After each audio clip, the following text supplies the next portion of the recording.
Welcome, everyone. We're diving into a story today that is just, well, it's completely wild. It's got historical tragedy, deep, deep betrayal, and some seriously mind-bending science fiction. We're looking at the life of a boy named Satvik, and let me tell you, this goes way beyond your typical romance. Let's just jump right in. So picture this. You're sitting there in a hyper-advanced, futuristic civilization, right? And this total stranger is brought right in front of you. You ask him who he is, and he looks you dead in the eye and drops this exact line. "मैं एक टूटा हुआ आशिक हूँ, और मैं 1922 से आया हूँ. I am a broken lover, and I have come from 1922. No way, right? It's just such an incredible hook. It literally drops us right into the climax of this whole narrative, thousands of years in the future, face to face with this mysterious guy carrying the weight of a completely shattered past. But to figure out how a boy from the early 20th century ended up saying those words, we kind of need to look at exactly where and when he's standing.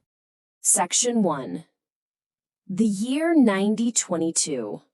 The sheer scale of the culture shock here is absolutely immense. On one hand, you've got Satvik's home, Miss Village, back in 1922. We're talking super simple village life, manual labor, gathering wood in the jungle, and the very real, terrifying danger of wild lion attacks. Then you look at the world he suddenly arrives in, the year 9022. A society so highly advanced, they are literally traveling at the speed of light. And the whole place is ruled by this powerful figure named Promether. Put yourself in Promether's shoes for a second. You rule this futuristic domain, and out of nowhere, you hear rumors of this completely lost stranger wandering around, totally clueless about even the most basic technology. So for 2 whole days, Satvik is just wandering through this strange, terrifying new world, completely unrecognized. Eventually, he can't be ignored anymore. Prompther sends out his trusted subordinate, or maybe it's more like a highly advanced pet, named Omanya, to bring the stranger in for questioning. And here is where the source text hits us with a huge twist. It reveals that the person narrating this part of the story is actually Prompther himself. Yeah, Prompther, meaning me in the text, is our narrator here. When Prompther asks him why on earth he came to the future, Satvik's answer triggers this massive tragic flashback. Section 2. Tragedy in Mist Village. Let's go back to 1922. Satvik's life shattered in the literal blink of an eye. He was just living a really happy life with his parents, but one evening they went into the jungle to gather wood, and they never came back. Night falls, and as you can imagine, Satvik is incredibly anxious. He gets the villagers together, and the very next day, a search party of about 10 to 15 people goes into the wild to look for them. What they find is it's devastating. A lion had attacked them. His father had been dragged away to be eaten, and his mother was so severely injured that she had bled to death right there in the jungle. The villagers could only bring his mother's body back for her funeral and cremation. In just a matter of hours, this poor kid lost his entire world. But the thing about Satvik is, he wasn't just any ordinary boy. Even though he was left completely orphaned, spending his days entirely alone, he was remarkably resilient. He had what the story beautifully calls a mazboot jigar, a genuinely brave heart. Plus, he was exceptionally clever and highly educated from a top-level school. So you've got this brilliant mind trapped in this really solitary, grieving existence, at least until a fateful encounter completely flipped his world upside down again. Section 3. A Navi's Betrayal. So one day, Satvik is just wandering around the village and he locks eyes with a girl named Anavi. Now, Anavi was the daughter of this really wealthy, powerful man in the village named Amulya, but she also had a bit of a reputation for being pretty spoiled. Despite that, they meet and they fall deeply in love.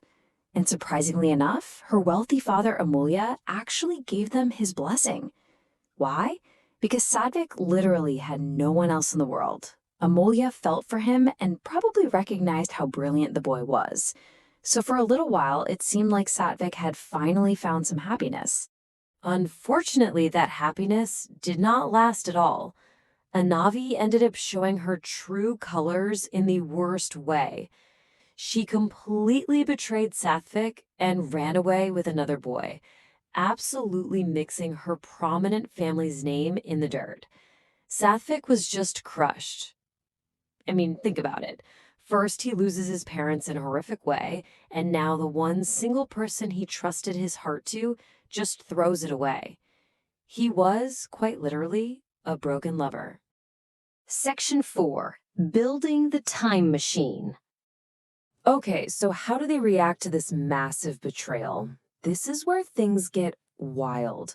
Amolya, the wealthy father, feels so guilty and is so furious with his daughter that he actually adopts Satvik as his own son. And to get vengeance and teach Anavi a lesson, Amolya calls in his best friend.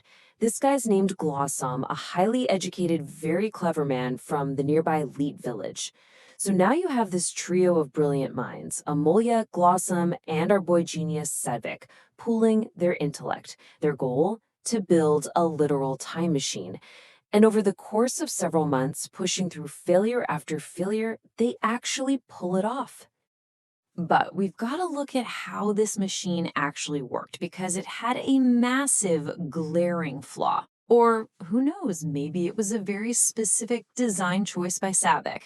Here's how it went. Step 1. The machine could only travel forward into the future. It could not go to the past. Step 2. Whoever was inside the machine had absolutely zero controls to bring themselves back. Which leads to step 3. The only way to return was if the operators who stayed behind in the past used a specific system to literally pull the traveler back. It was basically a one-way ticket where someone else held the only lifeline. Talk about a massive risk. Section 5. The Broken Lover. It kind of seems like Amolya got totally betrayed again here, or maybe he just didn't fully grasp the trap of this design. Because what happens? Amolya places his newly adopted son, Satvik, right into the machine and turns the whole shebang on.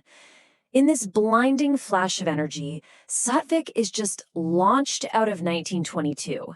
He's propelled an unbelievable 7,000 years forward, landing squarely in that strange, hyper-advanced world of 9022 we talked about earlier. Section 6. A Sudden Return.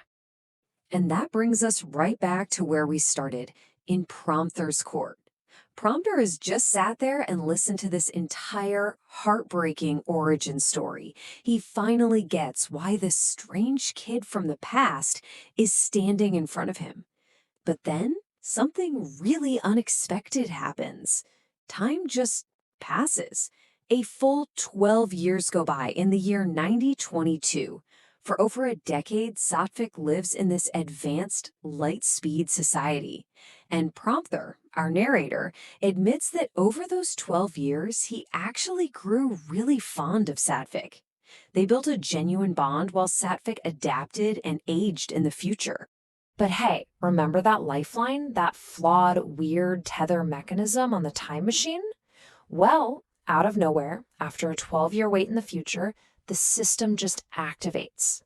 Back in 1922, Glossam and Amolya finally figure out how to work the pullback mechanism.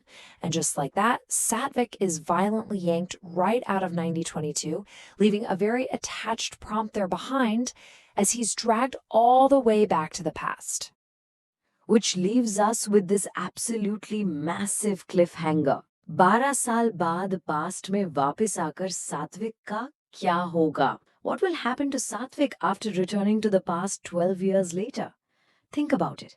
He's aged 12 years, he's lived in a society that travels at the speed of light, hanging out with Prompter, and now he's suddenly thrust right back into a simple village in 1922. How much time has actually passed for Amolya and Glossam? Is it days? Is it years?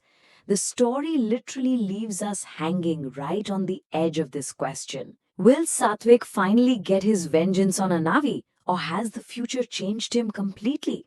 We'll have to wait and see. Thanks for joining me on this explainer, and keep questioning everything.